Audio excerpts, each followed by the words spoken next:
Wah, kita bersyukur kepada Allah Subhanahu wa taala di kesempatan malam hari ini bisa kembali duduk bersama di tempat yang mulia, di kesempatan yang mulia dan kegiatan yang Allah Subhanahu wa taala muliakan orang-orang di dalamnya.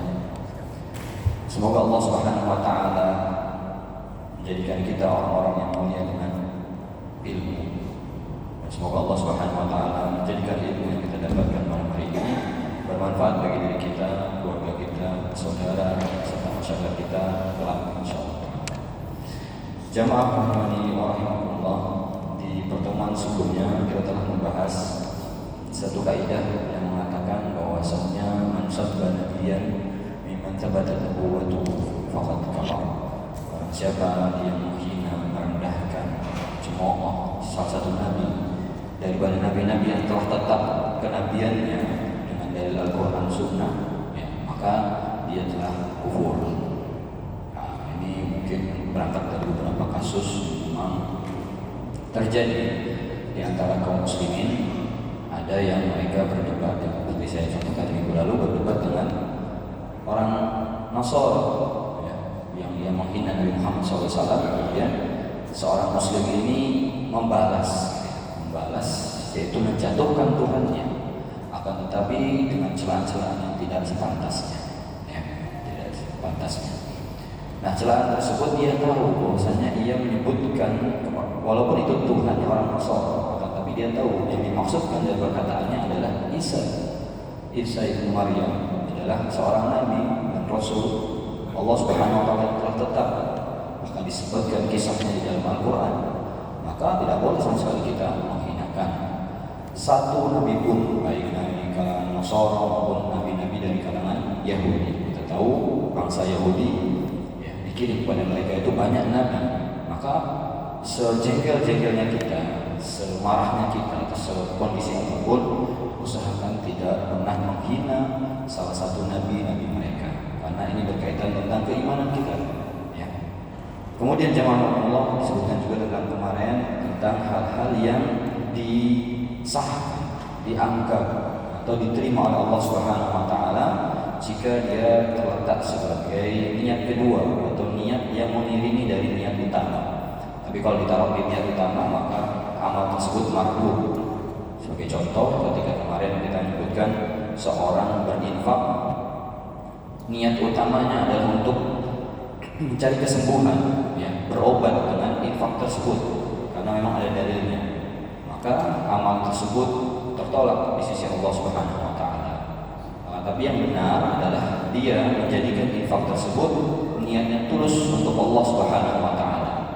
Kemudian menyertai setelahnya adalah mencari janji Allah Subhanahu wa taala berupa kesembuhan, maka boleh.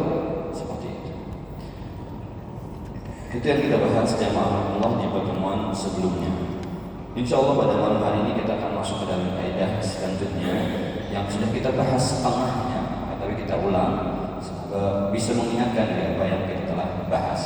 Disebutkan hasil syirkul mutaakhirin aqdam wa aghlab min syirkil awwalin, bahwasannya syiriknya orang-orang zaman dahulu kala, ya, itu tuh lebih ringan. Atau dibalik, syirkul mutaakhirin itu syiriknya orang-orang yang hidup di zaman sekarang itu lebih parah, lebih besar, ya, daripada syiriknya orang-orang terdahulu, ya.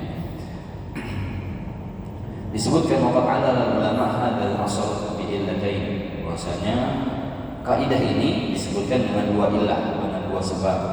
Walaupun nanti kita akan tambahkan sedikit.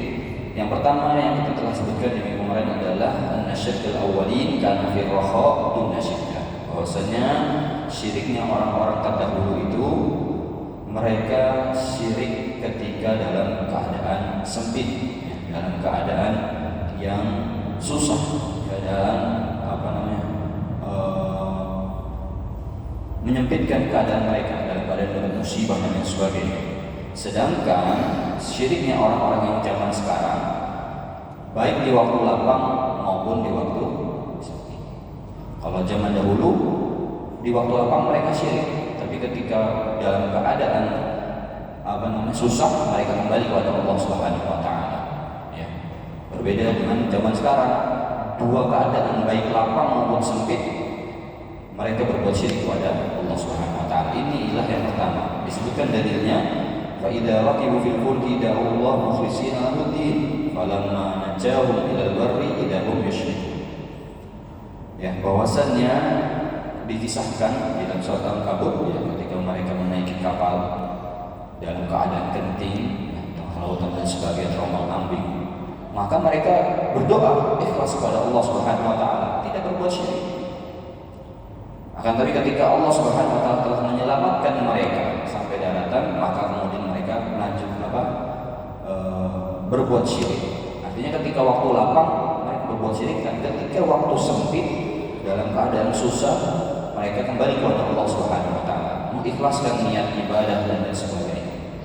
Akan tapi di zaman sekarang kita dapatkan orang-orang di waktu lapang lupa kepada Allah Subhanahu wa taala, bahkan berbuat syirik kepada Allah Subhanahu wa taala, memuja hal-hal yang tidak sepatutnya dipuja, beribadah, memberikan ibadahnya kepada selain Allah Subhanahu wa taala. Bahkan ketika mereka dalam keadaan sakit, terlilit hutang, sempit dan sebagainya, di zaman sekarang mereka bukannya kembali kepada Allah Subhanahu wa taala, bertaubat kepada Allah, tapi bahkan mereka mendatangi tempat-tempat kesyirikan. Ada yang sakit keras mendatangi kuburan, mendatangi pohon, mendatangi batu, menyembelih untuk selain Allah Subhanahu wa taala. Banyak yang seperti itu. Ya. Sakit menahun, ya, tiba-tiba katanya kena sihir. Ya. Bukannya bertobat, ya, mencari ruqyah syariah, ya, mencari ruqyah yang benar sesuai tuntunan Allah dan Rasulnya, malah mendatangi orang-orang pintar yang mana menyerukan kepada mereka, mengajukan mereka untuk mencari ayam hitam, ya, ayam cumani, ya, atau kambing, atau macam-macam. Dengan berbagai cara mereka pindahkan gitu ceritanya, atau sembelih untuk siapa dan siapa, ya, pada malam hari ini dan sebagainya. Yang mana itu adalah kesyirikan kepada Allah Subhanahu wa taala. Maka itu yang membedakan orang-orang terdahulu dengan orang-orang sekarang.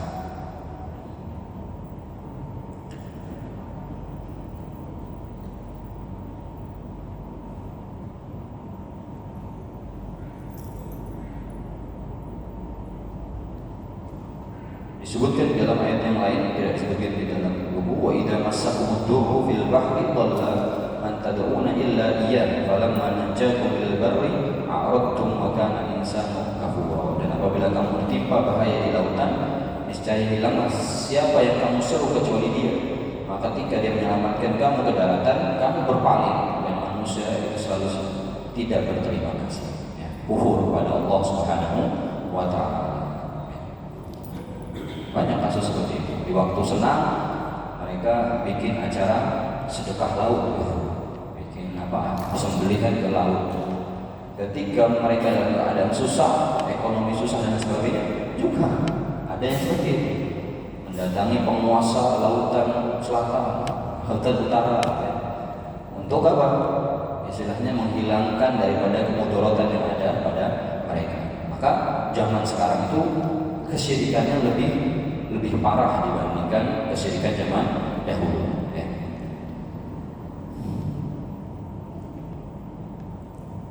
Ini adalah realita atau yang terjadi di tengah-tengah masyarakat kita. Kemudian jamaah Allah, ilah yang kedua disebutkan oleh penulis di sini, annal musyrikin al-awwalin kanu yahsuruna ibadatuhum ala milliyatil qaum. ومنهم من كان يعبد الأنبياء ومنهم من كان يعبد الملائكة ومنهم من كان يعبد الأولياء. Bahwasanya orang-orang musyrik zaman dahulu, ya, mereka melencengkan atau mengarahkan ibadah mereka itu, syirik mereka itu kepada orang-orang hebat di dalam kaumnya, ya, orang-orang saleh. Nah, makanya sebagian mereka ada yang beribadah kepada para nabi, menjadikan ibadah mereka kepada para nabi. Ada juga yang disebutkan di sini beribadah kepada malaikat, karena mereka tahu bagaimana luar biasanya malaikat. Ruhul Kudus mungkin disebut seperti itu. Ya. Dan sebagian mereka juga ada yang beribadah kepada aulia, wali-wali Allah Subhanahu wa taala. Yang jelas orang-orang saleh, walaupun tetap salah. Tapi kesyirikan mereka, orang-orang terdahulu itu kepada orang-orang hebat, orang-orang saleh, baik dari wali, nabi, atau bahkan kepada malaikat. Amma syirkul mutaakhirin, sedangkan syiriknya orang-orang zaman sekarang, faqad wasalu fihi dairah hatta abadu al-majani. Mereka meluas ya. Tidak hanya orang-orang hebat, tidak hanya orang-orang soleh yang mereka ibadahi, sampai ini walaupun yang menulis di Saudi, di Indonesia juga ada. Mereka beribadah kepada orang-orang gila. Orang-orang gila yang disembah oleh mereka. Tidak mesti ya kita sebutkan, tidak mesti ibadah itu harus memuja-muja seperti orang sujud, rukuk, tidak. Ada juga yang dimana ketika seorang itu menghalalkan yang diharamkan atau mengharamkan apa yang dihalalkan, itu juga bisa bentuknya ibadah dan lain sebagainya. Bahkan Indonesia tidak, orang gila roh-roh datang ke dia rukuk, ya, mengagungkan, padahal orang gila. Walaupun bahasanya wali, ya, wali masjid, kalau nggak salah, ya orang-orang gila dan sebagainya. Na'udzubillah. Maka pada zaman sekarang syiriknya lebih luar biasa dibanding zaman dahulu. Darawis, Anda coba nyari di internet apa ya? Darawis itu adalah sekte orang-orang sufi yang mereka menyederhanakan, istilahnya tidak mau mengenal dunia, istilahnya tidak mau bermewah-mewahan, atau disebutkan ada yang berdiam diri, bertapa dan lain sebagainya. Ada yang menyebutkan seperti itu. Ada intinya di sana ada orang-orang yang dia kayak model orang Buddha, ya, meninggalkan dunia, kemewahan dunia. Mereka meninggalkan seperti itu. Sederhana sekali, meninggalkan segala kemewahan. Nah, mereka mengibadahi orang-orang seperti itu. Wal fisqah, orang-orang fasik, wal mulukul zalim wal baqar. Nah, ada juga yang mengibadahi, yang beribadah mentaati para pemimpin yang zalim, wal baqar, dan sapi. Alhamdulillah di Indonesia sapi sudah ada disembelih, ada dibunuh terakhir ya. Alhamdulillah. Cuman jangan sampai terjadi seperti itu. Betapa banyak orang-orang yang dahulu pernah kita saksikan sapi yang mereka orang-orang datang memberikan infak, mengeluhkan, berdoa, mengharapkan, takut dan sebagainya. Yang mana itu sebuah ibadah kepada Allah Subhanahu wa taala, sehingga mereka berbuat syirik kepada Allah Subhanahu wa taala. Bayangkan, syirik kepada Allah dengan sapi, dengan makhluk yang bahkan mereka adalah termasuk dari bahimah. Apa? Hewan-hewan ternak. Di dalam Al-Quran disebutkan orang-orang yang bodoh lebih bodoh daripada hewan ternak. Nah, sekarang hewan ternak diibadahi, luar biasa. Naudzubillah. Bal hatta abadat furujun nisa, bahkan sampai sebagian mereka beribadahi, mentaati daripada wanita, ya. Ini berbahaya. Maka jamaah Allah, kaidah ini atau disebutkan kondisi ini adalah kondisi yang benar terjadi. Zaman dahulu kita masih ingat yang diibadahi Lata wal Uzza dan seterusnya, ya. Kemudian ketika di Mekah juga, ya, yang mereka ibadahi adalah orang-orang saleh. Sedangkan zaman sekarang luar biasa, ya. Bukan orang saleh tapi orang-orang yang gak saleh pun ditaati oleh mereka, diibadahi oleh mereka. Min ajli dzalika qala ulama, maka atas semua contoh tersebut para ulama menyebutkan inna syirkal waqi' fil mutaakhirin a'zam min syirkil waqi' fil awwalin. Bahwasanya syirik yang terjadi, kesyirikan yang terjadi pada zaman sekarang itu lebih parah, lebih agung daripada syiriknya yang terjadi di zaman dahulu. Wa ala kulli hal fa kullama ta'akhkhara az-zaman wa 'abada 'an asli nubuwwah kullama 'azama al-bid'ah wa 'azama asy-syirk. Sebutkan sini salah satu mungkin kita menjadikan kaidah ala kulli fa kullama ta'akhkhara zaman, semakin jauh, semakin ke belakang zaman, semakin jauh daripada zamannya Nabi SAW atau kenabian, maka semakin besar pula kebid'ahan, hal-hal baru dalam masalah agama, ya, dan semakin besar juga kesyirikan, ya, semakin parah kesyirikan. Jadi itu kita dapatkan, ya. Zaman dahulu belum ada, muncul hal-hal baru, ya. Beberapa dimulai dari masalah bid'ah, hal-hal baru dalam masalah agama, hingga menggiring mereka ke dalam kesyirikan yang belum pernah dilakukan oleh orang-orang terdahulu. Maka jamaah Allah, satu-satunya cara yang untuk kita selamat adalah sesuai dengan petunjuk Nabi SAW. Ya, ketika Nabi mengatakan, ya ismikum ba'di, saya ikhtilafan katsira, siapa yang hidup setelahku, dia akan melihat perpecahan, perbedaan yang begitu banyak, dan itu terjadi tahun demi tahun, zaman demi zaman, masa demi masa. Semakin banyak kelompok dan sekte, ya. Satu orang bikin sekte baru, berpecah daripada sekte lainnya, bikin thariqat baru, bikin cara ibadah baru, dan sebagainya. Maka Nabi SAW mengingatkan kita, alaikum bisunnati, ya, agar kita kembali kepada Nabi SAW. Apakah itu diperintahkan oleh Nabi SAW? Apakah itu dicontohkan oleh Nabi SAW? Seperti itu. Sehingga apa? Kita tidak terbawa arus zaman. Ya. Kita tahu bagaimana zaman dahulu Nabi Ibrahim alaihissalam luar biasa, ya, mengajarkan tentang agama yang hanif, yang lurus. Semakin jauh ke belakang, semakin besar kesyirikan kepada Allah Subhanahu wa taala. Ya. Begitu juga Isa dan seterusnya. Maka semakin bertambahnya usia, bertambahnya zaman waktu ini, kita harus lebih semakin kuat dalam masalah akidah, dalam masalah tauhid. Muncul banyak hal-hal baru, ya. Mungkin zaman sekarang, zaman dulu nggak ada AI, gitu, kecerdasan buatan. Barangkali munculnya AI ini dikhawatirkan bisa menjadi sarana syirik baru. Akhirnya saking orang percaya sama AI, semua hal ditanya, bahkan dalam masalah ibadah. Ini juga berbahaya, ya, ini juga bisa berbahaya. Kalau tidak kembali kepada ahli ilmu, tidak kembali pada ulama, maka susah untuk tidak tersesat, ya, mudah jalan mereka untuk tersesat. Dan banyak contohnya, ya, banyak orang-orang sudah memperingatkan. Ada orang sakit, zaman dulu kalau sakit kemana Pak? Orang pintar, ya, orang pintar masalah kesehatan kan, ya, datang ke perawat, datang ke apoteker, mungkin datang ke dokter dan sebagainya. Kan istilahnya tahu tentang kesehatan. Sekarang banyak ChatGPT, ya kan, dan sebagainya. Bahkan katanya ada yang mereka membuat keputusan rumah tangga dengan AI. Ada masalah rumah tangga, cekcok antara suami dan istri. Bagaimana penyelesaiannya? Tanyanya ke ChatGPT. Luar biasa. Zaman sekarang ChatGPT itu sudah sebagai penentu arah, gitu. Jadi saya harus apa? Tanya ChatGPT.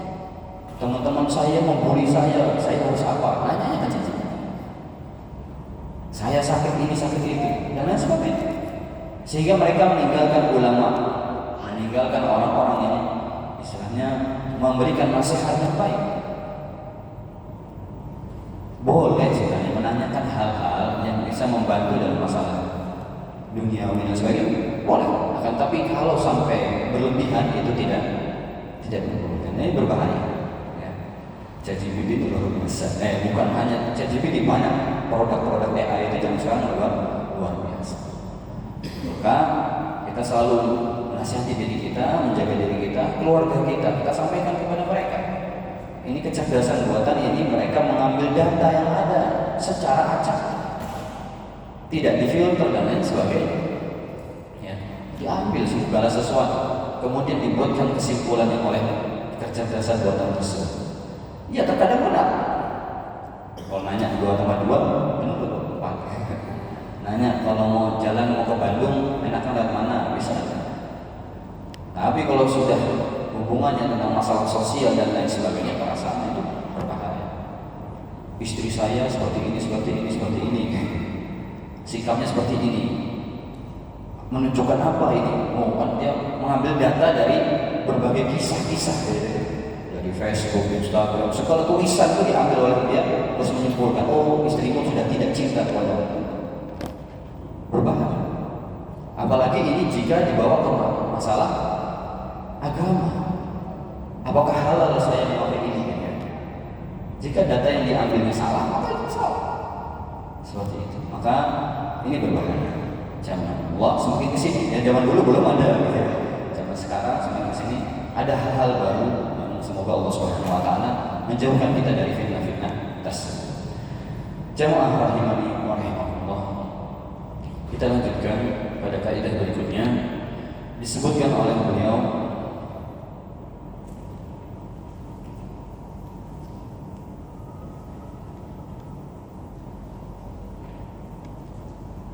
bahwasanya la mahbuba li dzatihi illallah wahdahu la syarikalah. Tidak ada sesuatu yang dicintai dari zatnya, ya, cinta yang berasal dari zatnya kecuali Allah Subhanahu wa Ta'ala la syarikalah, tidak ada sekutu baginya. Jamaah rahimahullah, dijelaskan oleh beliau, wallahu yuhibbul mu'min li dzatihi, bahwasanya Allah Subhanahu wa Ta'ala itu dicintai oleh makhluknya karena zatnya, karena nama-namanya, sifat-sifatnya, perbuatannya. Wa amma ghairuhu, sedangkan selain Allah maka makhluk nuhibbu li syai'in akhar la li dzatihi, kita mencintai makhluk itu karena suatu alasan lain, bukan karena zat. Ya, maka di sini salah satu contohnya adalah fanahnu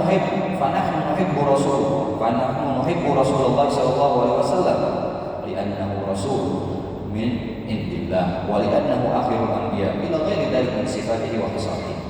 Maksudnya kita mencintai Nabi sallallahu alaihi wasallam bukan karena zatnya Nabi sallallahu alaihi wasallam.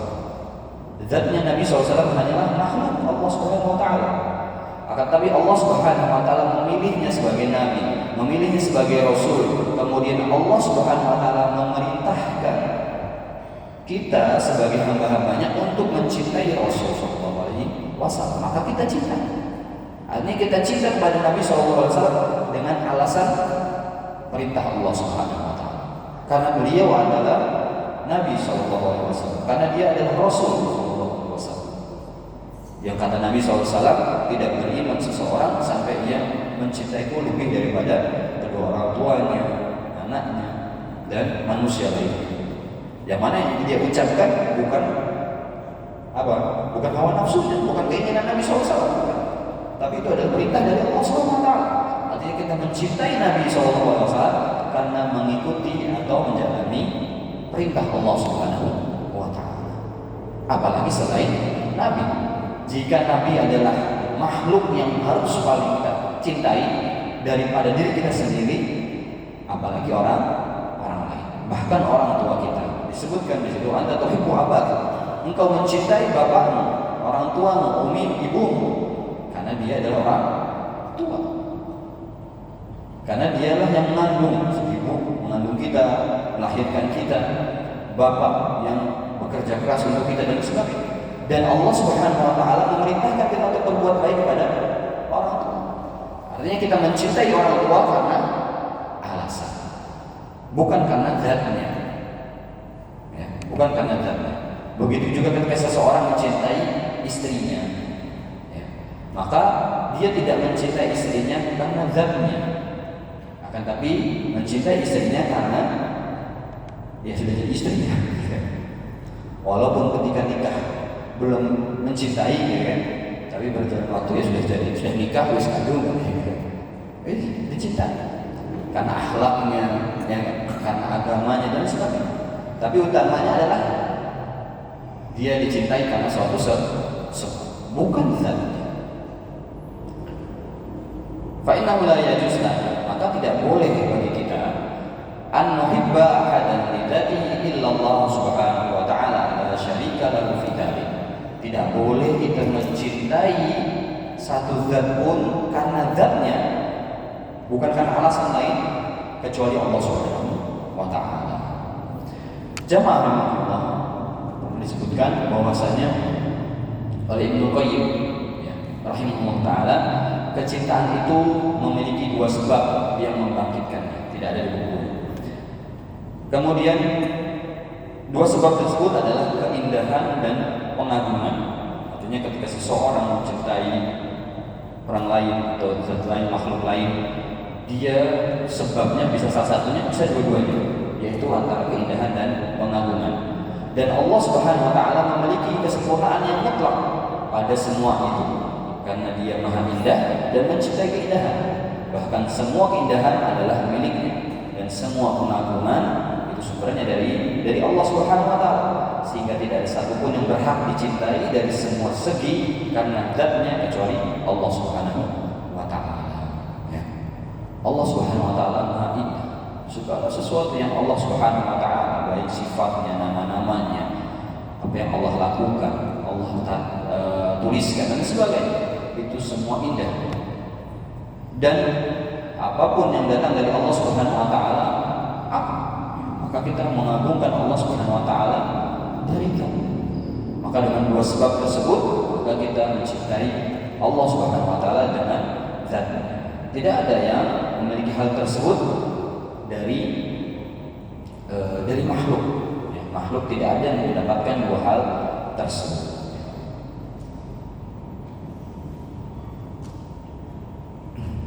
Allah Subhanahu wa taala juga memiliki kesempurnaan yang lengkap, tidak terbatas.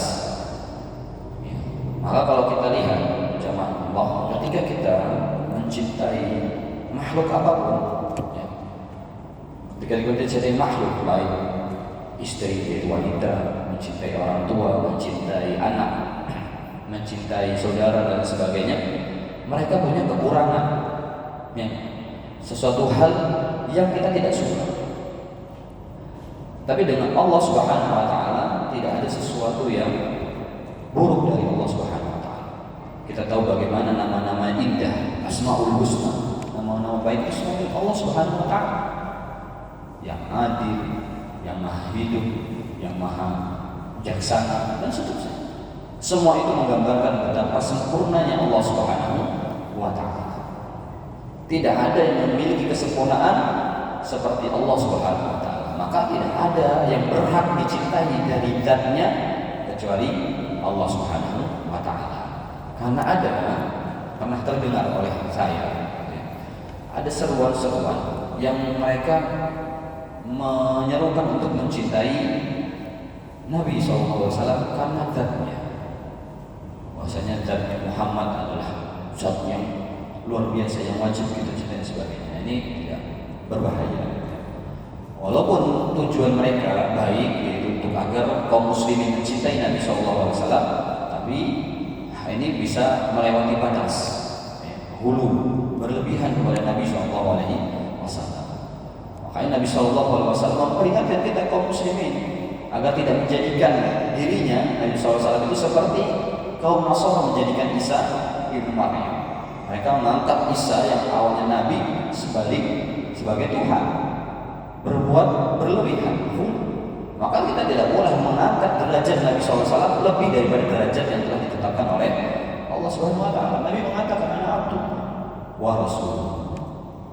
Bahwasanya Nabi SAW adalah hamba Allah, sama seperti kita, makhluk yang butuh kepada Allah Subhanahu wa taala, yang semuanya ditentukan oleh Allah Subhanahu wa taala, yang berjalan di atas takdir Allah Subhanahu wa taala.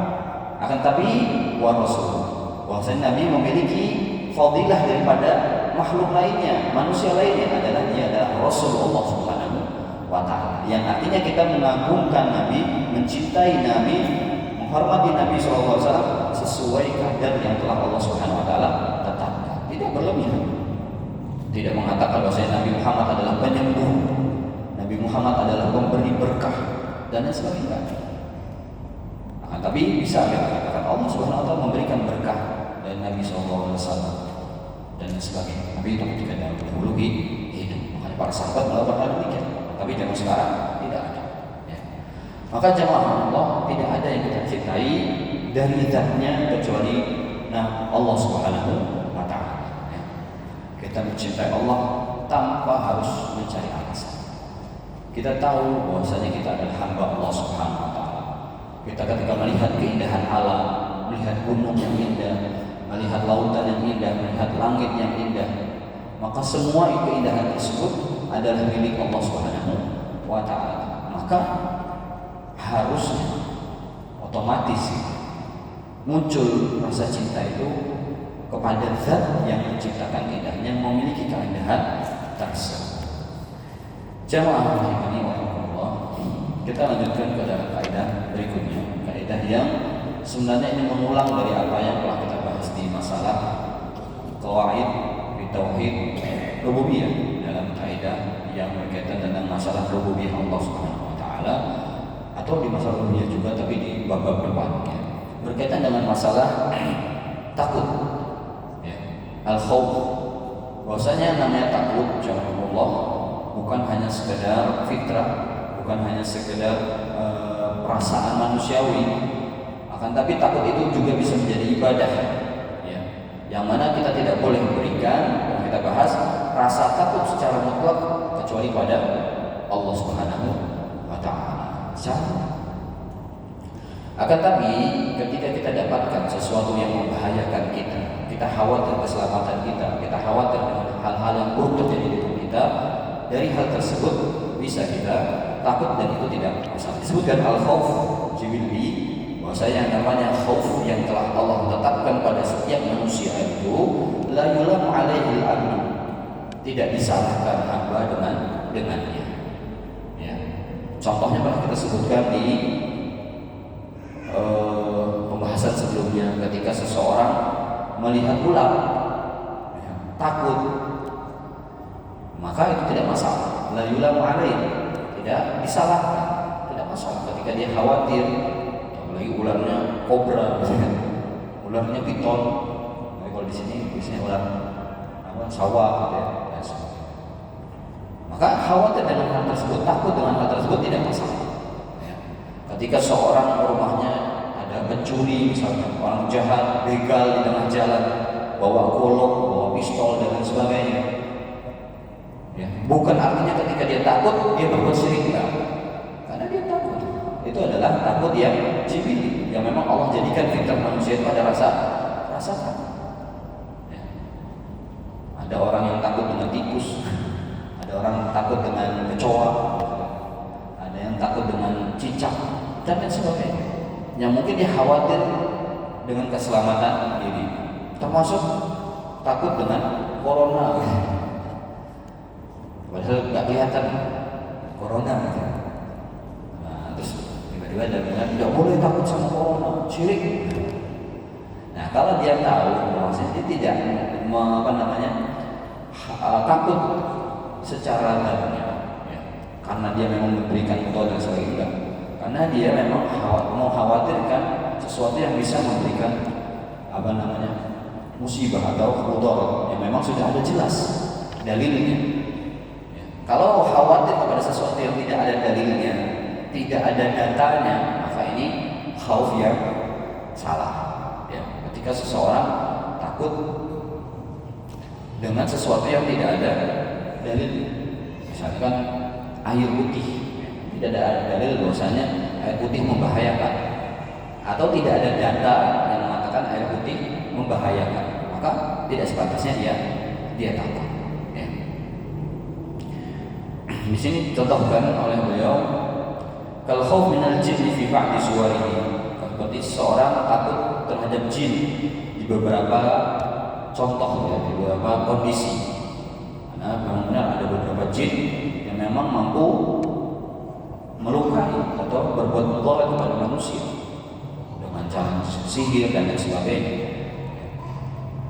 atau menakuti. Kalau orang malam-malam jalan di kuburan, takutnya bukan takut jinnya, takutnya tiba-tiba muncul, kan banyak yang kayak gitu. Nah, ini masih jibil, masih hobi, ini masih tabiat manusia, bahkan bukan manusia, rumah setan. Kalau di pasar malam tuh, rumah hantu. Ya. Padahal mereka sudah yakin di rumah itu yang nakutin adalah manusia. Tapi betapa banyak orang masuk teriak, takut lari kan, udah bayar mahal lari, harusnya dinikmati gitu. Tapi kan itu terjadi. Artinya bukan hanya jin, bahkan manusia yang dia sudah sadar pasti dia akan ditakuti, tapi dia takut. Nah ini takut yang tabii itu tidak masalah, bukan sesuatu yang syirik. Wal khauf minal lusus, dari para penjahat atau pencuri. Wal khauf minas sijn, atau seorang takut di penjara. Wal khauf minal mulkil zulma, bahwasanya mereka takut dengan raja-raja yang zalim, takut daripada api, daripada ular dan sebagainya. Fahada la yulamu alaihi abd, maka ini tidak disalahkan seorang hamba dengannya. Waqad qala Allahu an nabiyhi Musa, menggambarkan Allah SWT dalam surat Asy-Syu'ara tentang nabinya Musa, fa farartu minkum lamma khiftukum. Ini ai al-khauf min muluk. Bahwasanya ketika Nabi Musa khawatir dengan keadaan ketika dia sudah memukul seseorang pemuda kemudian meninggal, ya. Kemudian dicarilah oleh Fir'aun dan tentaranya. Dia takut akan dikenai muhor, maka rasa takut ini pun tidak masalah. Yang masalah adalah ketika dia benar-benar takut secara mutlak terhadap hal tersebut. Bahwasanya hal tersebutlah yang memberikan mudarat walaupun Allah tidak mentakdirkannya. Ini salah. Ini bisa jatuh ke dalam kesyirikan atau takut terhadap hal-hal yang tidak ada dasarnya. Kecuali memang takut karena muncul dari dirinya, ya. Ada orang takut ketinggian, ya. Ada orang takut dengan hal-hal besar, gitu. Fobia-fobia gitu. Nah ini insya Allah tidak mengapa, ya. Tidak mengapa. Asalkan memang tidak takut. Rasa takut itu tidak mengalahkan takutnya terhadap Allah SWT. Kalau kita ingat pembahasannya dahulu, kita menggambarkan seperti seorang takut kepada orang tuanya daripada takut kepada Allah SWT dalam masalah apa? Sumpah, ya. Jika dia bersumpah dengan nama Allah, tapi dia berbohong, ya kan? Dia nggak khawatir bahwa saja bohongnya dia akan dapat azab dari Allah SWT. Dia nggak khawatir dengan dirinya, tidak takut. Tapi ketika coba bersumpah dengan nama bapakmu, terus dia takut. Kalau dia bersumpah bohong dengan atas nama bapaknya, maka ketika dia lebih takut kepada bapaknya daripada Allah Subhanahu Wa Taala, ini yang keliru, maka harus dibenarkan. Maka ini juga harusnya kita wanti-wanti kepada anak-anak kita. Jangan sampai mereka itu lebih takut kepada bapaknya daripada Allah Subhanahu Wa Taala. Datang ke masjid, ya, dan lain sebagainya, beribadah, puasa dan sebagainya, takut daripada bapaknya. Maka diajarkan kepada mereka untuk mengenal masalah pahala, bahwasanya ada janji-janji Allah, hal-hal yang kita inginkan, yang kita waspada ini adalah kita hamba Allah, kita harus beribadah kepada Allah, tujuan kita diciptakan adalah untuk Allah, beribadah kepada Allah dan seterusnya. Nanti ketika pada umur, kalau di TK di sini sebenarnya saya juga diajarin sama guru TK, kalau mengenalkan neraka itu nanti gitu, di umur berapa gitu. Ya, tapi nanti kalau memang sudah mampu kita kenalkan bahwasanya orang-orang yang tidak baik mereka akan mendapatkan balasan azab Allah Subhanahu Wa Taala, yang tidak baik juga dan seterusnya. Maka kita munculkan rasa takut mereka itu kepada Allah Subhanahu Wa Taala, sehingga ada bapaknya nggak ada bapaknya, nah dia tetap terjaga. Ya. Jangan sampai ketika ada bapaknya soleh luar biasa kelihatannya, dan ketika bapaknya keluar kota, kayak nggak ada polisi gitu, sembarang dan sebagainya. Itu benar. Maka hal-hal ini juga bukan hanya untuk diri kita, tapi kita juga bisa untuk keluarga kita. Jemaah Allah, mungkin itu saja yang bisa dibahas pada malam hari ini. Semoga bisa diambil manfaat dan faedahnya, dan Allah Subhanahu Wa Taala memberikan manfaat dari apa yang kita pelajari pada kesempatan malam hari ini. Subhanallah wa bihamdika, asyhadu an la ilaha illa anta, astaghfiruka wa atubu ilaik. Wassallallahu ala nabiyyina Muhammadin wa ala alihi washabbihi ajmain. Aku jazakumullah khairan wa barakallahu fikum. Wassalamualaikum.